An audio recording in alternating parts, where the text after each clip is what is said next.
Hello and welcome to The Ring, Euronews' weekly debate show. Today, broadcasting from our studio in Brussels, I'm Stefan Grober. Thank you for joining us. On The Ring, our debaters go face-to-face on some of the biggest issues of the day. Today, on this special edition from the European capital, we want to talk about a big problem in Belgium, but not only there. Drugs, crime, and what to do about it. Luis Albertos has more. Belgium's drug problem is centered around one word: Antwerp. It's home to Europe's second biggest port, one of the continent's main entry points for drugs from Latin America. Last year, Belgian authorities seized 55 tons of cocaine here, but officials admit that much larger quantities likely get through, often in hidden shipments of bananas, frozen food, or timber. The problem has become a national security issue. Drug-related violence has spiked in Antwerp and Brussels, and gangs are even infiltrating parts of public administration through bribery and intimidation. Has Belgium evolved into a narco-state, as one senior Antwerp judge warned? Are the many measures taken on a national and local level having any effect? Well, a lot to unpack here for our contenders, and here they are. Philippe Close, the mayor of the city of Brussels for 9 years, this politician from the French-speaking Socialist Party takes a dual-track approach to drug-related problems, being firm on trafficking while addressing the social issues. He champions supervised drug consumption centers, saying these offer a solution to tackling the drug problem in Brussels. Taking tough and effective action against dealers alone is not enough. We must also continue to treat drug addiction as a genuine public health issue, he says.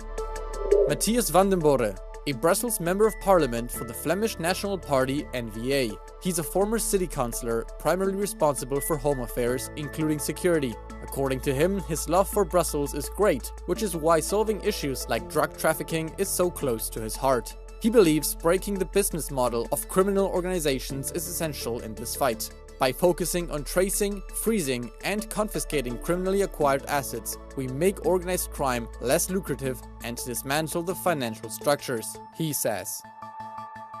So let me welcome to the ring Philippe Close and Mathias Vanden Borre. Great to have you here. Good to see you. Are you ready? Yes. Ready. Perfect. So, certain Brussels neighborhoods have seen drug-related violence, including shootings in which bystanders have been injured. Who carries the greatest responsibility for this situation, Mr. Mayor? But first of all, it's always the mayor and the public authority. We need to give peace in every neighborhood. But first of all, to take the responsibilities for very important for a politician. And after, we need to find some solution and also to learn about the cause. Why so many people using drugs, why there are so many traffics in the street. And it's true that in Brussels, we are regarding that not only in Brussels, but for all the Belgian territory. Right. Is Brussels still a safe city? Last year, there were, I think, almost 100 shootings, which makes Brussels one of the top 3 cities with the most gun violence in Europe. Marseille, Napoli, and then you have Brussels, which is very alarming, of course, and this gun violence is really increasing the last few years. And for me, I think that there's still a lack of urgency in Brussels itself from maybe the mayors, but also on the regional level, to have a unified, strong response. Also this year, as we see over 30 shootings already happening this year. So there is, I think, more needs to be done, of course, yes. On what level? The local level, the federal level, because the drugs come through the big ports? Yeah, it is one of the biggest assets in Belgium is our port in Antwerp. It's true that for the Belgian economy it's so important, but it's also the principal default because 60% of the drugs, cocaine, who comes in the European field come from the port of Antwerp. Then we need also to regard what we can do together to shoot this problem together. And I always propose also that the Brussels Police Department help the colleague of Antwerp to help that, because if the cocaine comes in our territory, we know that they are in the street of Brussels a few days after. Still, drug-related crime and shootings have become routine. You just mentioned the number. Yes. At what point do politicians have to admit that policy has failed? But first of all, for me, it's a real problem because we have this sort of impression that it's only the police department and justice who can solve this problem. We have always a problem to speak about health and why so many people using drugs. In the past, is, for example, for heroin, these people, very poor area, were using that. But no, the cocaine is everywhere, in every works, in every couch of the society. There are so many people using drugs. And it's not only the people who are poor with a disease problem, health problem, mental problem. And I think we need to work very strong against the drugs traffics, but at the same time to understand why so many people from our population using drugs and how we can find an issue to help these people to go out of the drugs addiction. What is the most urgent thing here? Is it the social issue, the social aspect? Is it the crime aspect? I mean, of course, you need to work on all levels. Of course, you need to have a strong, integrated government to attack these problems. I think this is partly what's lacking also in Brussels. It's the organization of government is very fragmented. You have 19 mayors. We're standing here with Philippe Close, one of the 19 mayors. But maybe all of these 19 mayors are not really agreeing on the measures that should be taken. Yeah. And to have a unified, strong response, of course, you need to have this one vision of how to tackle these problems socially, but also attack these problems of gun violence. And for me, this is what is lacking a bit in Brussels, is the structure of Brussels itself as a capital region is very fragmented, and which makes response also very fragmented. So if one thing needs to happen is that you have to unified, strong response is necessary. Speaking of unifying, there are 6 police bodies in the city. It's finished. It's finished. It's going to be. There's going to be one. Is that a measure that will help increase the security? We will see. But if you take, for example, our colleague from Antwerp, this is only one police department, only one mayor, who become now our prime minister, and you know that all the drugs come from the port of Antwerp. Then, you know, unified is maybe one of the options. But the best option, I repeat, is first of all collaboration between the different services on the whole Europe territories. Look what it happens in Le Havre, for example. The drugs coming first from Rotterdam, then Antwerp, then Le Havre, then you talk about Marseille. And also, I repeat, only work with the police department and justice and not with the health department. And I have always the impression that the people are afraid to speak about health and the mental health problem of a part of our population. For me, it's impossible to win in this fight. Yeah, we come to this aspect later. Is Belgium spending enough on police, or is it just spending badly? Well, police needs to be funded on different levels. You have the local police, which is mostly funded by the local authorities. And this we see in Brussels. Maybe Brussels, the city of Brussels is not a bad example, but there are other communities, municipalities with mayors who are really lacking the proper funding of police. We see that the areas where the problems are greatest now, in the south of Brussels, there's a lack of 600 to 800 police officers in the field.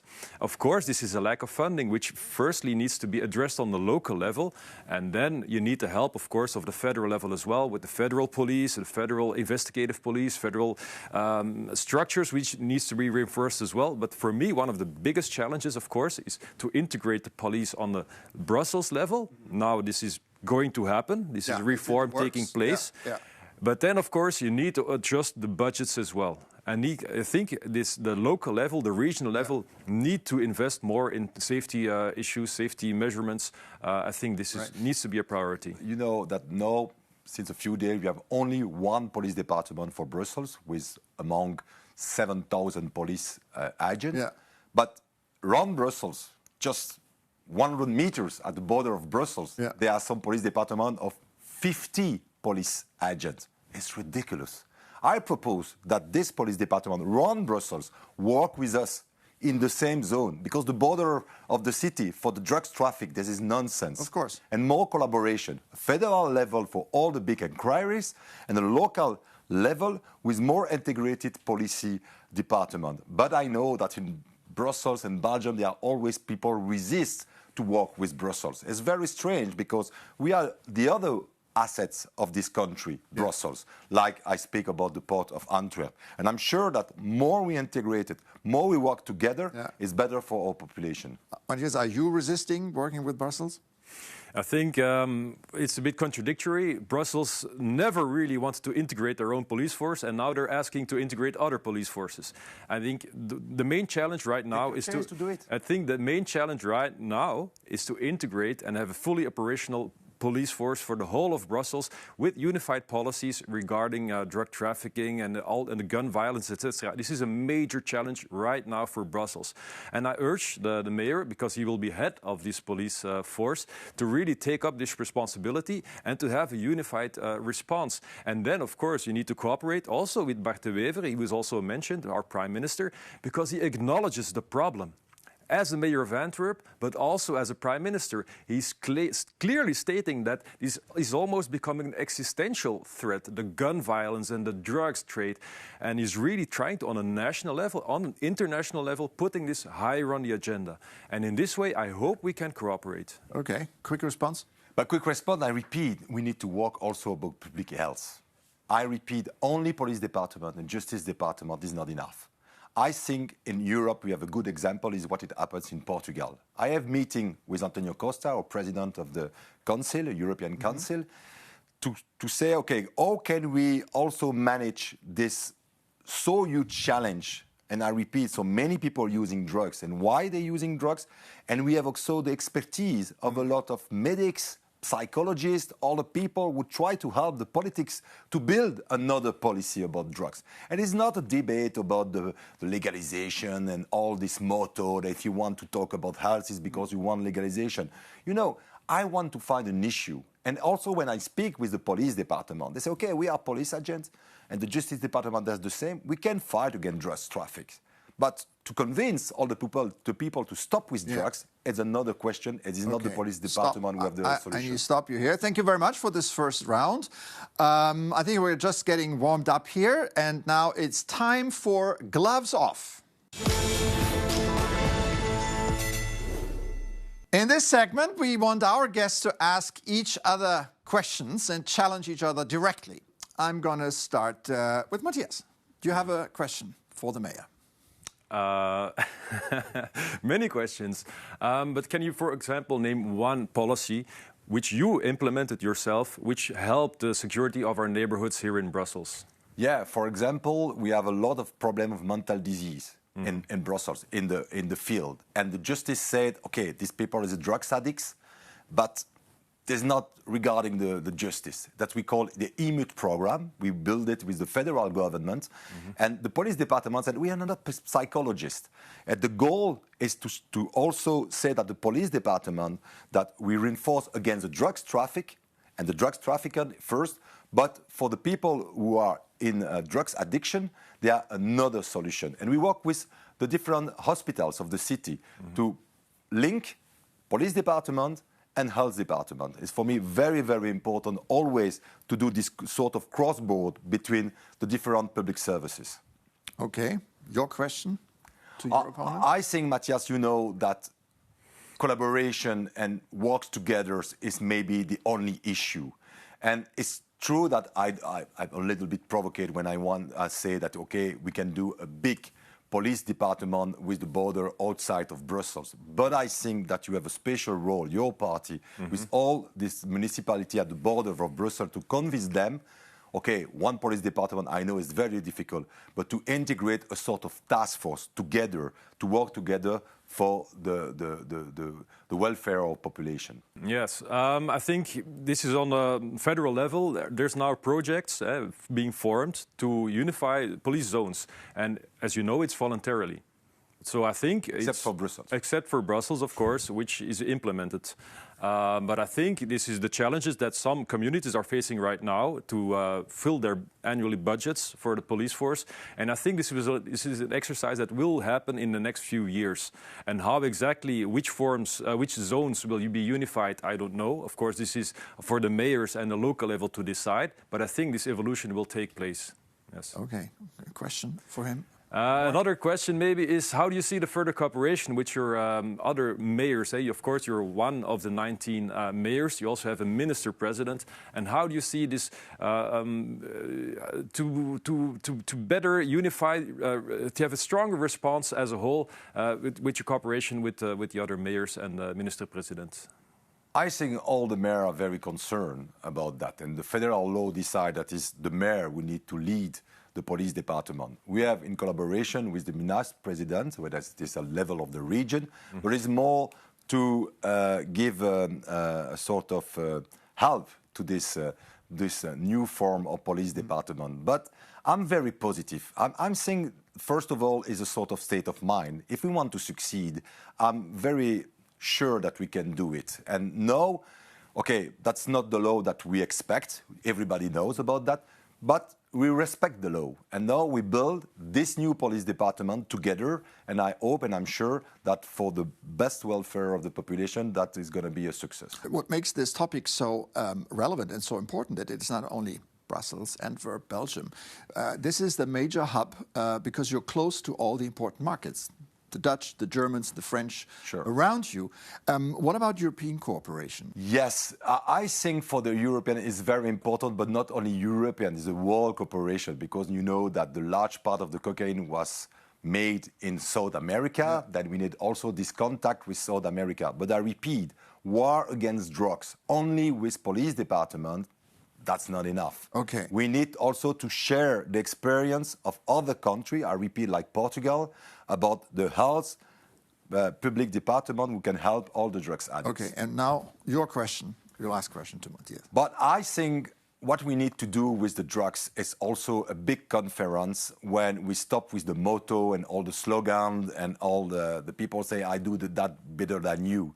Do you have the feeling that our Prime Minister, is from your party, not from mine, is ready to organize a big conference with all the people who are leading local level, regional level, federal level, to try to build together a Belgian policy about fighting drugs? I think he's very open to the suggestion. I think you will know him personally as well, as you have contacted him, and also in publicly he's very outspoken in this war on drugs. As a mayor, but also on the federal level as a prime minister, he has opened a task force which is integrated all the different ministers who have also, for example, in healthcare policies which are implemented and also have a role to play, and is really trying to move forward. So if there is a question maybe from Brussels to cooperate or to have issues and to debate them on a national level, I think there always is a possibility.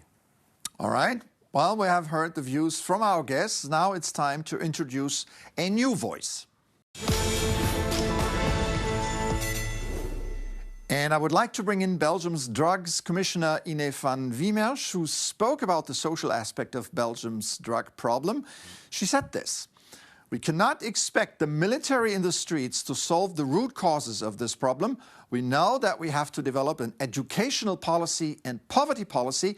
We need to get people back to work. We really have to raise the quality of life in our city." Does she have a point here? But I think it's the best woman at the best place. Inge do very good jobs. He was formed also in Brussels in the Justice Department. We work also in the Police Department of Brussels. And Ine van Wiemersch is very, very realistic and try also to make collaboration with all the people. And I repeat, drugs is not only for the police department. She speaks about education, about poverty, about what we can do together. She also speaks about military in the streets. That is an interesting aspect. Military, it exists. But it exists, but does it help? Well, the main focus of military in the streets was first the security of public buildings which were under threat. Jewish synagogues, also public buildings in EU quarters, etc. Of course, they will never solve the drug problem as a whole. That is not their purpose to have them patrol in the streets. You need to have other measures as well, police measures, but also other healthcare measures, etc. To have a whole of government approach. And in this way, I agree with our drug commissionary. She compared it to an iceberg. I mean, the violence is the top of the iceberg, very visible. but you need to increase the temperature to make the iceberg melt. And then, of course, you need to work on poverty issues, safety issues, homelessness, etc. All right, let's take a break. Here on The Ring, we'll be back with more after this. Don't go away.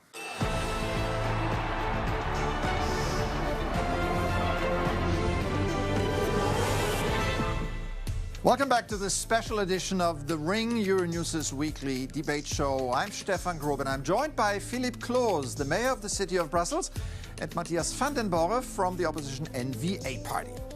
We have data here from the Belgian Public Health Institute using wastewater measurements that show that during weekends, the amount of cocaine found in this water is significantly higher. This was especially the case in Namur, Liège, and Brussels South.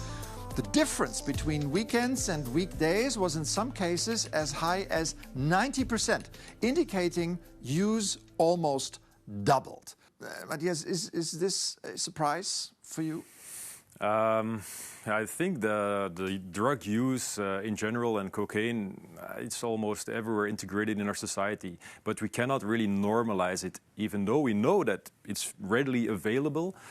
We still need to consider it as a problem drug, I think. Yeah. But you were talking obviously about nightlife, right? Yeah. Maybe in higher circles? But you know something, I heard that the highest level of cocaine in the water is in this neighborhood, in the European neighborhood.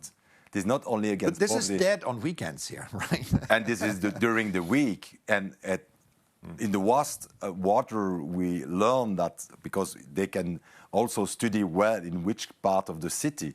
And it's true that it's in the south of Brussels, which is the rich part of Brussels. Yeah. And here in the European area, then also I always say to the European responsible person that be careful. Is also a large part of people walking because the work is so hard.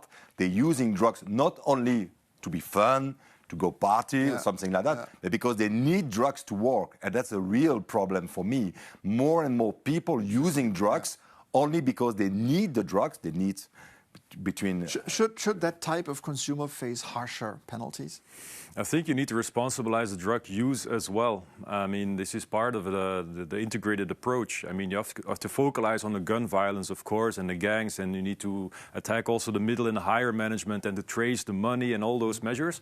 But in a way, you need to also responsibilize the users. And this is what Bart de Wever also is saying in Antwerp and in his fight against drugs, that it's not really so innocent to use drugs yourself because you're really compliant or a part of this whole scheme. And with the real drug violence originates in the south of America with all the extreme gun violence. In a way, as an end user, you're part of this.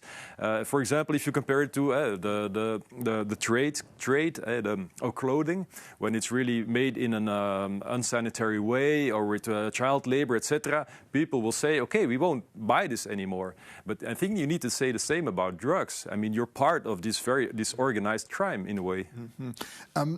I want to bring up against the educational aspect, and you alluded to that earlier. Now, drugs, it's an old problem, right? And even when I was in school many years ago, I was told that drugs are bad. True. Why is that system failing? If we see that drugs are among youngsters, the use of drugs is increasing. Remember in the year 80s, because their slogan, a motto in the United States would say, just say no. But that's not enough. Just say no. Remember, it's Nancy Reagan who said that. Right. Just say no is not enough. If you want to educate someone, you need to explain, to find the issue. Why so many people using that? So why is that not happening enough? But because the people doesn't want to speak about public health. They say, okay, we ask at the police department to solve this problem. I repeat, when I ask to the youth people, why do you using drugs? It's because it's cheaper than to pay a cocktail. I want to be high, I want to go to a party. Then there's MDMA, cocaine, ecstasy. Then they're using that because I want to be high, and that's cheaper than to take a cocktail. That's a real big problem. And we need to, if you want an education program, first of all, politicians need to accept that we need to educate people with the drugs. Not for the people using drugs, but also because we need to learn about the different addiction. All right. Now it's time to move on to our fifth and final round. And here we want to do something different. I'm going to ask you a set of questions, and you can only answer with yes or no. Most guests Impossible that, for a right? politician. And maybe, maybe not. So the first one is for you. Has Belgium lost control of the drug issue? No. Not yet. Okay. Is Brussels less safe than it was 5 years ago? Yes. No. Does Belgium need tougher sentencing laws, tougher punishments? Touch punishment. Yes. Yes. Should combating drug trafficking become Belgium's #1 security priority? Top 5, yes. Top 3, yeah. Yes. Same answer. Yeah. Okay. Police complain they arrest suspects only to see them released days later. Is Belgium's justice system broken? No. Yes, in that way, yes. Is there simply too little fear of punishment in Belgium today Yes. against the deterrence? No. Should Belgium legalize some drugs to undercut criminal networks? Yes. No. Is corruption linked to drug trafficking now one of Belgium's biggest internal threats? Yes. Yes. Okay. That word of the narco state by that judge is... I think we are still not a comes to narco mind. state, but corruption exists. Depend also of drugs. Do you trust your opponent's party to solve this crisis? No. Yes. All right. Was there anything your opponent said over the past half hour that you agree with? For sure. I'm sure. You know, in Belgium, you are not agree alone. It's always the same. That's what we love about this country. Yeah. Yes. What was it? I think I know Philippe Close as a social democrat, and of his policies. I think as a mayor, he tries to be tough on law and tough on police, and I think this is very public about it. And I in many ways today I heard the same, so I agree with that. Yes. Okay. One word to... But I'm sure that Mathias is always ready, always to building bridge between Brussels and other level to convince also other level that Brussels is not only a hellhole, as Trump says, but there are always issues that we can build together. Okay, fantastic. Okay. On that note, this final answer brings us to the end of this special edition of The Ring. Thanks again to Philippe Close. Thank you very much. To Mathias Vanden Borre you. for a lively conversation. Thanks to our audience at home. If you like, you can continue the conversation by sending us your comments to thering@euronews.com. We'd love to have your feedback. That's it for today. I'm Stefan Grobe. Take care and see you soon on Euronews.